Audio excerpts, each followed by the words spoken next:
1.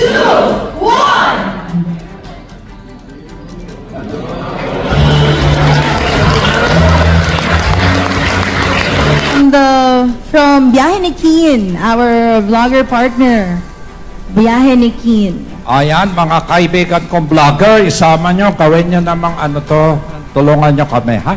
Hello sir, good afternoon po. My question, actually hindi to question, more on a suggestion regarding doon sa program nyo.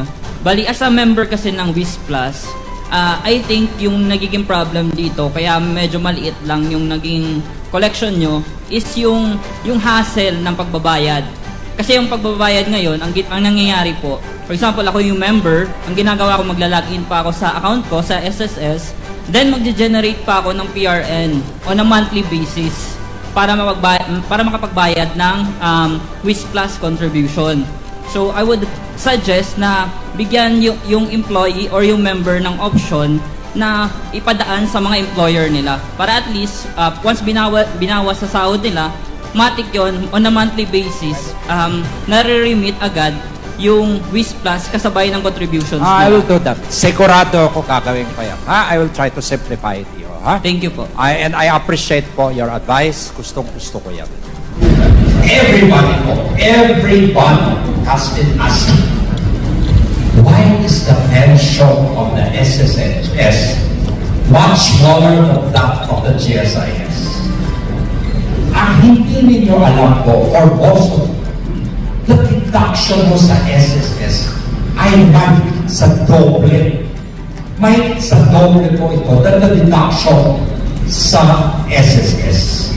Sa GSIS po, the deduction is 9% of your salary is your personal contribution. Sa GSIS yun. Sa SSS po, ang deduction po ay 4.5% lang. So, kalahati yung personal share nito. Sa employer share po, ang GSIS ay 12%. Tandaan niyo to, 12% of whatever your salary is. So, di ba, ang sweldo niyo po, 30,000, 12% is 3,600. Kung ang sweldo niyo po ay 100,000, ang deduction po ng employer share is 12,000. Sa SSS po, sa SSS, pag ang sweldo niyo po ay 100,000, nililimit po to 40% sa 30 million. So 30,000, kahit 100,000 sweldo niyo, 100,000 sweldo niyo, 30,000 mo times 14.5. Ilagay na, times 50. So 4,500 ako. 4,500 plus your share of about 1,500, 6,000 na po ang pumupunta sa SSS. Kung sa GSIS ko, 12,000 plus 9,000, 21,000 naman ang pumupunta sa GSIS. Kaya po, ang pensyon ng GSIS po ay malaki. Pero po, hindi ko pwede kayain ang GSIS. Kasi ang employer contribution po, nililimit ng batas sa 30%. I mean, sa 30,000 a month. 9 million. Kahit 1 million na sweldo nyo, i-compute ang SSS contribution in 30,000 times 14.5 or times 15%. Kaya maliit po, ito gagawin ko, pension booster. Ito po, this one po, what will happen here is you are voluntary while you are still strong. Medyo, malakas pa mata, very clear po, you can contribute much more depending on your cash flow. Kinumpit mo na ho. Halimbawa, you're 30 years old now. 30 years old kayo. If you're 30 years old, you pay 1,000 additional na po until you hit 60 or 65. You will have an additional pension of 5,000 a month. Additional po po. So, kung meron kayo yung regular pension of 15 o 20 mil, magbayad mo kayo 1,000 a month additional. Hindi nyo nakararap naman. Ang pension nyo, additional of 5,000 for the rest of your life. When you're 50 years old, 50 years old, so you pay mo 1,000 a month. May additional pension mo kayo of about 2,500 a month for the rest of their life.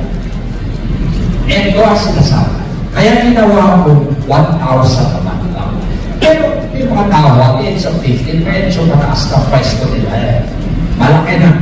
If they contribute 10,000 a month, then an additional pension for the rest of their lives of about 25,000 pesos a month.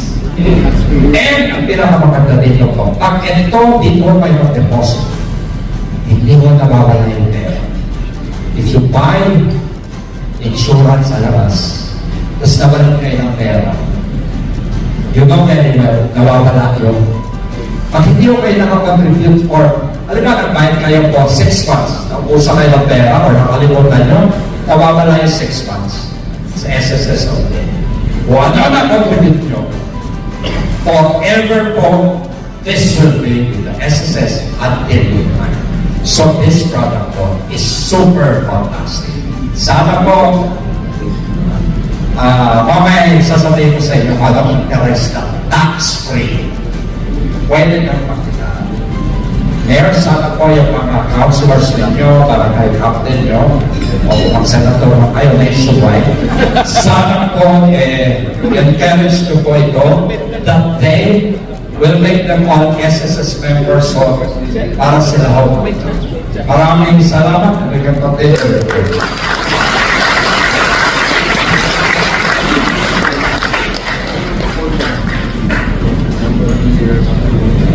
There you have it, ladies and gentlemen, Mr. Pension Booster himself. The effective return rate for 2024 at 7.2%.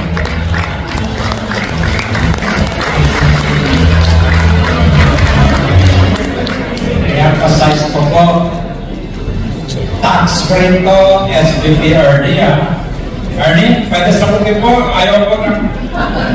Online for tax target naman po. Can I take your challenge? Challenge accepted.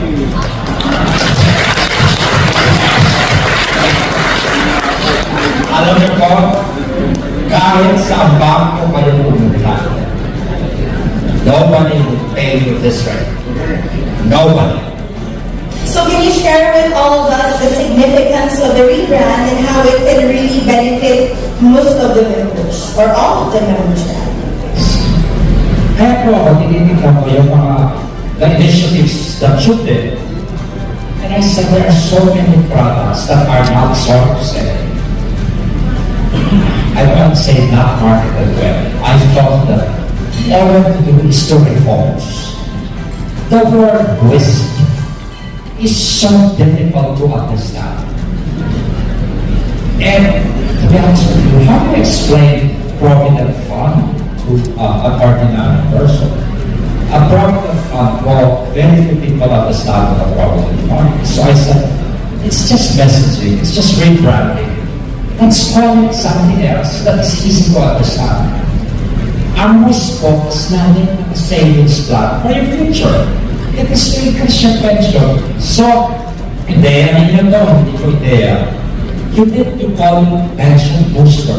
I've been around po, I go to the branches, you know that, I go abroad and I talk to all the OFWs. When I use the word booster, lahat ko nagtatanong, paano ba kayo ang pension namin? Naintindihan nila kagad. What are the plans that we can look forward to with the MySSS Pension Booster and how can the members boost their pension? Thank you, JB. Magandang umaga po sa inyo lahat.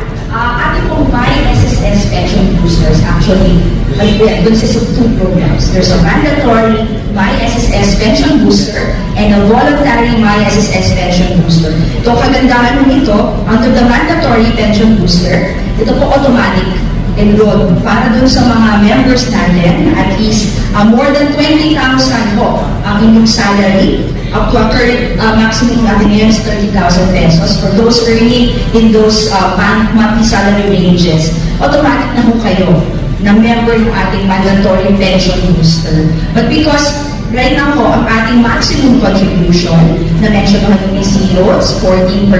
At sa 30,000 po na maximum natin na covered salary, ang ating contribution dyan nasa 4,200 pesos. At para sa mga employed, ang kanilang po dyan, 1,350 ang portion po ng employee share. So kayang-kaya pa po, dun sa may kaya na dagdagan pa yung 1,350 monthly contribution, yan po ang papasok ang ating voluntary by SSS pension booster. Kasi po, na-mention na, yun po interest, and we would like to emphasize further, siyempre po ngayon, we launch this, nasa ibang tayo, different profile, member age profile tayo ngayon. Yung mga members natin nasa 30, 40, 50, all of you all have chances to enroll in the program and target magkano ba ang gusto kong pension pagdating ko ng 65.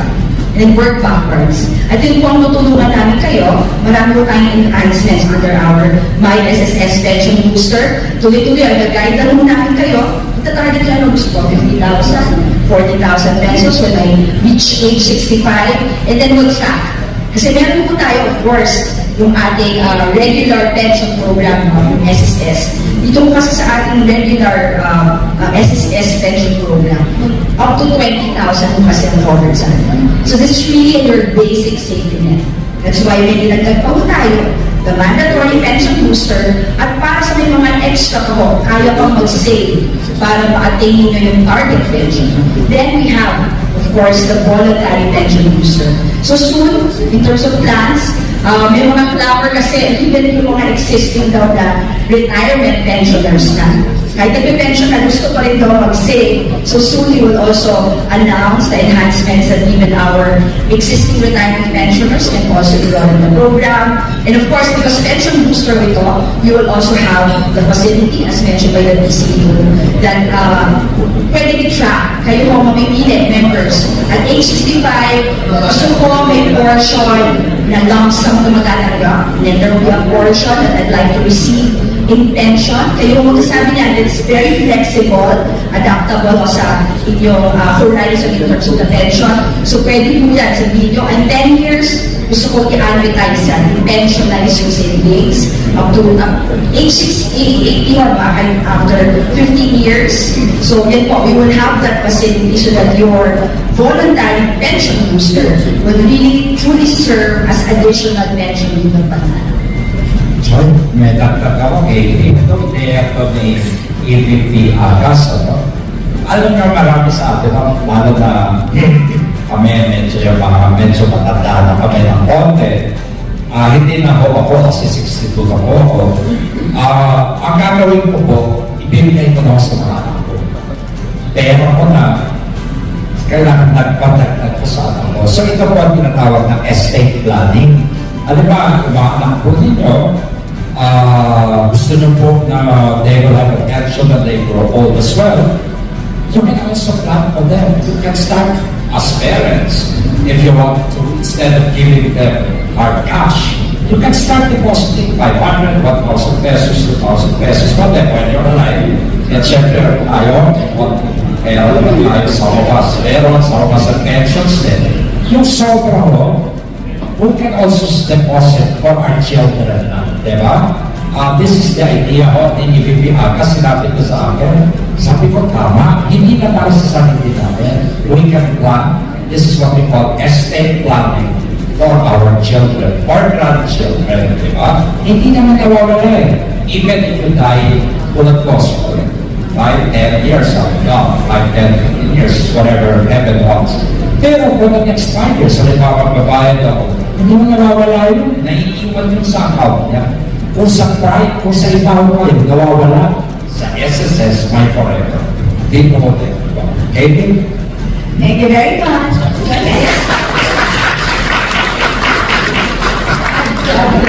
Maganda ako nito yung programa ko natin. Kahit kung kalimutan, kung nakatipon, as mentioned by earlier, tuloy-tuloy yung interest nyo po, magdala ko. So, walang lapsation, walang maturity period ko sa ating My SSS Pension Booster. And even during the period when we advertise or pensionize na yung savings, under the pension booster, it will still continue to earn interest po. So wala akong talaga part of the estate planning as well for our pensioners. Thank you. Thank you very much. Thank you, ma'am. So yung design talagang very flexible siya. Talagang it's really for all. Talagang kahit ano pang pangailangan, anong gusto mo with the future, pwede with my assistant pension booster. Thank you. Thank you very much.